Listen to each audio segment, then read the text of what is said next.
Hello everyone. World war two के lecture 1 causes of world war two में आप सभी का स्वागत है। मैं assistant professor of Guru Nanak college Dhanbad करुणा सिंह आज आप लोगों को वर्ल्ड वार टू के लेक्चर 1 में इसके कारणों के बारे में बताने वाली हूँ। ये वर्ल्ड वार 1939 से 1945 तक चला था। ये 6 वर्षों की लंबी अवधि तक चलने वाला वर्ल्ड वार था। इस वर्ल्ड वार में पूरा विश्व 2 ग्रुप में बट गया था। एक एक्सिस पावर कहा जाता था, जो जर्मनी, इटली और जापान का ग्रुप था। इसके साथ कुछ अन्य राष्ट्र भी जुड़े हुए थे। और दूसरा जो ग्रुप था वो एलाइड पावर्स कहा जाता था, यानी कि मित्र देशों का राष्ट्र। ये एक्सिस राष्ट्रों को धुरी राष्ट्रों का ग्रुप कहा जाता था। द्वितीय विश्व युद्ध का प्रारंभ 1 सितंबर 1939 को जर्मनी के द्वारा पोलैंड पे आक्रमण के साथ शुरू हुआ था। प्रथम विश्व युद्ध के बाद पेरिस में एक शांति सम्मेलन का आयोजन किया गया था। हारे हुए देशों के साथ बहुत सारी संधियां की गई थी। विश्व को दोबारा फिर से ऐसे विनाशकारी युद्धों का सामना न करना पड़े, इसके लिए राष्ट्र संघ जैसी संस्था की स्थापना की गई थी। परंतु विश्व युद्ध के उपरांत 20 वर्ष की अल्प अवधि के बाद ही संपूर्ण विश्व फिर से द्वितीय विश्व युद्ध का अखाड़ा बन गया। 1919 ईस्वी के पेरिस शांति सम्मेलन में जो गलतियां की गई थी, उनके प्रतिकार में विभिन्न देशों जैसे जर्मनी, इटली, जापान आदि में अधिनायकों का उदय हुआ। ये असंतुष्ट देश अपने अपमान का बदला लेने की तैयारी करने लगे। हिटलर और मुसोलिनी जैसे अतिवादी अधिनायक की आक्रामक नीति ने उन परिस्थितियों का निर्माण किया जिनके कारण द्वितीय विश्व युद्ध की आग में विश्व को जलना पड़ा। द्वितीय विश्व युद्ध के जो मेन कॉजेज थे, जो प्रमुख कारण थे, आज मैं उनके बारे में आप लोगों को बताऊंगी। उसमें जो सबसे पहला कारण था वो था ह्यूमिलिएटिंग ट्रीटी ऑफ वर्साय। इस संधि में बुरी तरह से हारे हुए देश जर्मनी के साथ विजयी राष्ट्रों ने प्रथम विश्व युद्ध के बाद वर्साय की संधि की थी। ये संधि बहुत ही अपमानजनक थी। इसी संधि में द्वितीय विश्व युद्ध के कीटाणु विद्यमान थे। इस संधि पत्र पर जर्मनी से बलपूर्वक धमकी देकर हस्ताक्षर करवाया गया था। इस संधि के द्वारा जर्मनी के साथ घोर अन्याय हुआ था। जैसे जर्मनी से एल्सेस लॉरेन के प्रांत तथा स्लेस्विंग का लघु राज्य छीन लिया गया। पोलिस गलियारा बनाकर जर्मनी का अंग भंग किया गया। पोलिस गलियारा में आगे जाके आप लोगों को दिखाऊं, उसे अपने सभी उपनिवेशों से हाथ धोना पड़ा। सार प्रदेश की खानों को, सार प्रदेश एक ऐसा प्रदेश था जहाँ पर बहुत सारी खानें थी उसकी, वहाँ उसको 15 वर्ष के लिए उससे लेकर फ्रांस को दे दिया गया। जर्मनी को आर्थिक साधनों से वंचित कर उस पर क्षतिपूर्ति की एक भारी रकम लाद दी गई और बेरहमी से इसे वसूलने का प्रयास किया गया। फ्रांस ने क्षतिपूर्ति वसूलने के लिए जर्मनी के रूर प्रदेश पर भी अधिकार कर लिया। वर्साय संधि के द्वारा जर्मनी को पूर्णतः निरस्त्र कर दिया गया। यद्यपि मित्र राष्ट्रों ने जर्मनी को आश्वासन दिया था कि वो भी अपने आयुधों के भंडार में कमी करेंगे, परंतु उन्होंने ऐसा नहीं किया। हर तरह से जर्मनी को अपमानित करने का प्रयास किया गया। ऐसी हालात में जर्मनी ने पहला मौका मिलते ही अपमान के इस कलंक को धोने का प्रयास किया और इस प्रकार से वर्साय की संधि ही दूसरे विश्व युद्ध का कारण बन गई। दूसरा कारण था राइज ऑफ डिक्टेटरशिप, तानाशाही का उदय। 2 विश्व युद्धों के बीच के समय को तानाशाहों का समय कहा जाता है। इस 20 वर्ष की अवधि में जर्मनी, जापान, इटली, स्पेन आदि देशों में तानाशाहों का उदय हुआ था। हिटलर नाजी पार्टी का नेता और जर्मनी का तानाशाह था। हालांकि प्रथम विश्व युद्ध के बाद जर्मनी में गणतंत्र की स्थापना हुई थी, परंतु गणतांत्रिक वाइमर गणराज्य की सरकार जर्मनी की समस्याओं को दूर नहीं कर पाया। हिटलर ने इस परिस्थिति का फायदा उठाया। 1933 में जर्मनी का चांसलर बन गया। 1934 में वो राष्ट्रपति और चांसलर दोनों पद मिलाकर जर्मनी का तानाशाह बन गया। हिटलर वर्साय संधि और राष्ट्र संघ से नफरत करता था। सत्ता में आते ही उसने संधि की शर्तों का उल्लंघन करना शुरू किया। राष्ट्र संघ की सदस्यता भी छोड़ दी। अपनी सैनिक शक्ति को बढ़ाना शुरू किया। उसने ऑस्ट्रिया और चेकोस्लोवाकिया पर अधिकार कर लिया और 1 सितंबर 1939 को जब जर्मनी ने पोलैंड पर आक्रमण किया तो द्वितीय विश्व युद्ध शुरू हो गया। इसी प्रकार तानाशाह का उदय इटली में भी हुआ। इटली का तानाशाह मुसोलिनी था। इटली की जनता को लगता था कि मित्र राष्ट्रों ने इटली के साथ धोखेबाजी की है। पेरिस शांति सम्मेलन से जितने फायदे की उम्मीद इटली वालों को थी वो उन्हें नहीं मिला। इस कारण इटली की पेरिस शांति सम्मेलन में जितनी भी संधियाँ हुई थी उनको वह मानने से इनकार करता था।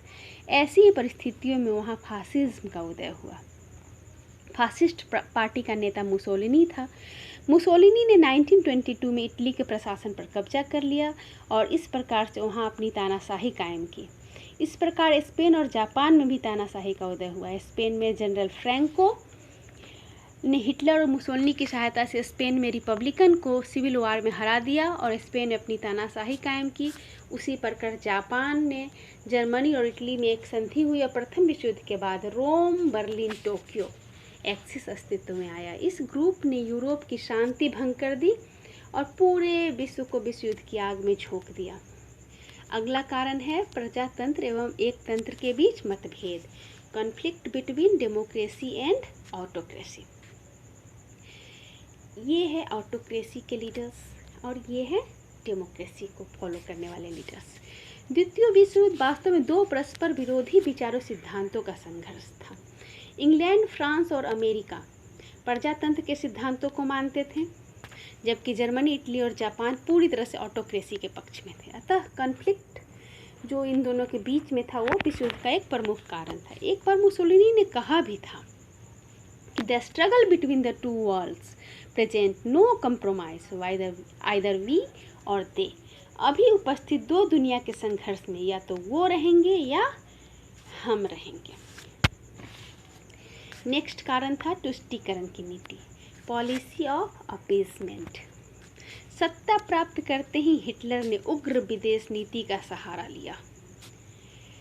जर्मनी में सैनिक सेवा अनिवार्य कर दी गई। बड़े पैमाने पर अस्त्र शस्त्रों का निर्माण किया गया। राइनलैंड पर अधिकार करके किलेबंदी शुरू कर दी 1935 में।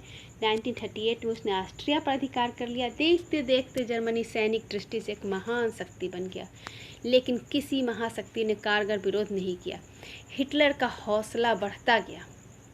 अब उसकी नज़र चेकोस्लोवाकिया के सुडेटेन इलाके पर थी। ब्रिटेन और फ्रांस अभी भी बातचीत से समस्या सुलझाना चाहते थे। उन्होंने चेकोस्लोवाकिया का बलिदान करके युद्ध के विस्फोट को रोकने का प्रयास किया। इसी प्रकार अन्य फासिस्ट शक्तियों की आक्रामक कार्यवाही को भी रोकने का प्रयास नहीं किया गया। 1931 ईस्वी में जापान ने चीन पर आक्रमण करके मंचूरिया के प्रदेश पर अधिकार कर लिया। राष्ट्रसंघ में चीन ने अपील की, परंतु उसके विरुद्ध कोई कार्रवाई नहीं की गई। मुसोलिनी ने जब अबिसीनिया पर अधिकार कर लिया तब भी यही हुआ। इस प्रकार छोटे और कमजोर राष्ट्र पिटते रहे तथा सामूहिक सुरक्षा के सिद्धांत का हनन होता रहा। यदि ब्रिटेन और फ्रांस का समर्थन राष्ट्र संघ को मिलता तो अंतर्राष्ट्रीय अराजकता का यह वातावरण तैयार नहीं होता। ब्रिटेन और फ्रांस ने जिस नीति का अवलंबन किया उसे तुष्टीकरण की नीति कहा जाता है। उनको ऐसा विश्वास था कि हिटलर और मुसोलिनी की कुछ शिकायतें दूर कर दी जाए तो वो संतुष्ट हो जाएंगे और सभी समस्याओं का शांतिपूर्ण हल निकल आएगा। लेकिन उनकी यह महान भूल थी। जर्मनी और इटली की तृष्णा और अभिलाषाएं शांत होने की बजाय बढ़ती गई। ब्रिटेन और फ्रांस वास्तव में साम्यवादी सोवियत संघ से आतंकित थे और सोवियत साम्यवाद के खिलाफ हिटलर और मुसोलिनी के आक्रामक इरादों को मोड़ना चाहते थे। वो चाहते थे कि साम्यवाद और फासिस्टवाद एक दूसरे से लड़कर एक दूसरे को बर्बाद कर दे। लेकिन 1939 ईस्वी में जर्मनी के द्वारा पोलैंड पर आक्रमण करते ही उनका मंसूबा धूल में मिल गया। नेक्स्ट कारण है राष्ट्रसंघ की असफलता। राष्ट्रसंघ प्रथम विश्व युद्ध के बाद राष्ट्रसंघ की स्थापना युद्धों के रोकथाम तथा परस्पर झगड़ों को शांतिपूर्ण ढंग से निपटाकर विश्व शांति को बनाए रखने के लिए हुआ था, परंतु राष्ट्रसंघ इस उद्देश्य की पूर्ति में असफल रहा। इसके संगठन में अनेक दुर्बलताएं थीं। सर्वाधिक शक्तिशाली समझा जाने वाला देश संयुक्त राज्य अमेरिका राष्ट्रसंघ का सदस्य नहीं था। राष्ट्रसंघ की अपनी निजी सेना नहीं थी जिसके द्वारा अपनी बलपूर्वक अपने निर्णयों को सदस्य राज्यों से मनवा सकता।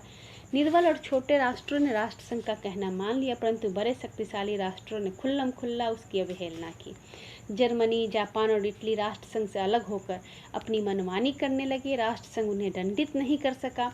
परिणाम यह हुआ कि राष्ट्रसंघ पर से सभी देशों का भरोसा उठ गया। उसकी दुर्बल स्थिति ने द्वितीय विश्व युद्ध के लिए रास्ता खोल दिया।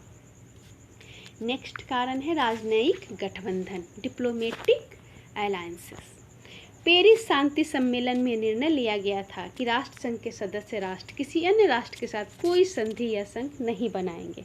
लेकिन इसके बावजूद यूरोपीय देशों ने बहुत सारी संधियां की। इन सारी गठबंधनों के बाद संपूर्ण यूरोप दो ग्रुपों में बंट गया।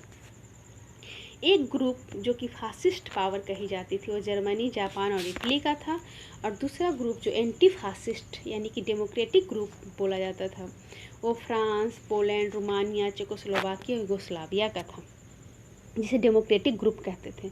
जब विश्व युद्ध शुरू हुआ तो रसिया फासिस्ट ग्रुप से जुड़ गया और अमेरिका, इंग्लैंड डेमोक्रेटिक ग्रुप से जुड़ गए। उसके बाद नेक्स्ट कारण है सैनिकीकरण। युद्धोत्तर काल में निरशस्त्रीकरण के अनेक प्रयास हुए थे और अंतर्राष्ट्रीय सम्मेलनों का आयोजन किया गया था, लेकिन परस्पर मतभेदों के कारण इस दिशा में कोई ठोस उपलब्धि प्राप्त नहीं हुई। नतीजा यह हुआ कि शस्त्र अस्त्रों की जबरदस्त होड़ फिर से प्रारंभ हो गई। फ्रांस ने अपनी सीमा पर मैगिनो लाइन का निर्माण किया। जर्मनी के आक्रमण से बचने के लिए जवाब में जर्मनी ने भी मैगिनो लाइन के समानांतर एक किलो की श्रृंखला निर्मित की, जिसे सीजफ्रेड लाइन कहा गया। साथ ही बहुत बड़े पैमाने पर सैनिक तैयारियां की गई। इन सैनिक तैयारियों की वजह से युद्धों का छिड़ना अवश्यंभावी हो गया। अगला कारण है mutual differences of the alliance, यानी कि मित्र राष्ट्रों का आपसी मतभेद। मित्र राष्ट्रों देशों का आपसी मतभेद भी द्वितीय विश्व युद्ध का एक महत्वपूर्ण कारण माना जाता है। वर्साय संधि के दौरान अमेरिका और इंग्लैंड जर्मनी के साथ कुछ उदारता का व्यवहार करना चाहते थे, परंतु फ्रांस ऐसा नहीं चाहता था। वह जर्मनी को इतना कमज़ोर कर देना चाहता था कि वह दोबारा भविष्य में सर न उठा सके। उसने जर्मनी के रूर प्रदेश पर अधिकार कर लिया, अपनी दोस्तों की इच्छा नहीं मानी, उनका परवाह नहीं किया। बाद में जब इंग्लैंड ने तुष्टीकरण की नीति अपनाई तब फ्रांस ने सहायता के लिए पोलैंड, बेल्जियम तथा चेकोस्लोवाकिया से संधि की। इस प्रकार मित्र राष्ट्र अपनी ही समस्याओं में घिरे रहे हैं और मिलकर फासिस्टवादी शक्तियों को आगे बढ़ने से रोक नहीं सके। उसके बाद जो इसका तात्कालिक कारण था वो था हिटलर के द्वारा पोलैंड पे आक्रमण। पोलैंड का पेरिस शांति सम्मेलन में पोलैंड एक स्वतंत्र राष्ट्र के रूप में गठित हुआ था। वर्साय संधि के द्वारा समुद्र तट तक पोलैंड को पहुंचाने के लिए पोलैंड को समुद्र तट तक पहुंचाने के लिए जर्मनी के बीच में से एक कॉरिडोर का निर्माण किया गया था। इस कॉरिडोर को मैं और अच्छे से आप लोग को दिखाऊंगी। देखिए, यह है पोलिश कॉरिडोर। ये जर्मनी यहाँ से यहाँ तक था, जिसके बीच से इस काट के इसको पोलिश कॉरिडोर को बनाया गया था। तो इस बाल्टिक सी तक पहुंचाने के लिए पोलैंड के बीच से इस रास्ते को बनाया गया। साथ में ये जर्मनी का बंदरगाह है डैनजिंग बंदरगाह। इसका अंतर्राष्ट्रीयकरण करके उसको राष्ट्रसंघ की प्रशासनिक देखरेख में रख दिया गया था। पोलिश गलियारा और डैनजिंग नगर की जो आबादी थी वो जर्मन थी। ज़्यादातर वहाँ पे जर्मन लोग थे। हिटलर ने इन दोनों इलाकों की मांग कर एक अंतर्राष्ट्रीय संकट उत्पन्न कर दिया। इंग्लैंड और फ्रांस अपनी तुष्टीकरण की नीति को छोड़कर अंतिम क्षणों में हिटलर का प्रतिरोध करने का निश्चय किया।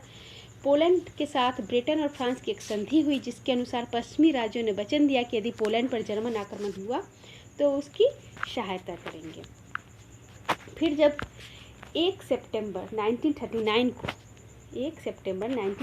को जब हिटलर ने पोलैंड पर आक्रमण कर दिया तो आक्रमण से पोलैंड की रक्षा करने के लिए ब्रिटेन ने 3 सितंबर 1939 को जर्मनी के खिलाफ युद्ध की घोषणा कर दी। उसके कुछ घंटों के बाद फ्रांस ने भी ऐसा ही किया। इस प्रकार द्वितीय विश्व युद्ध का प्रारंभ हो गया। इस पर अब मैं आप लोगों को वर्ल्ड वॉर 2 के प्रभाव के बारे में लेक्चर 2 में बताऊंगी। ठीक है बच्चों, धन्यवाद।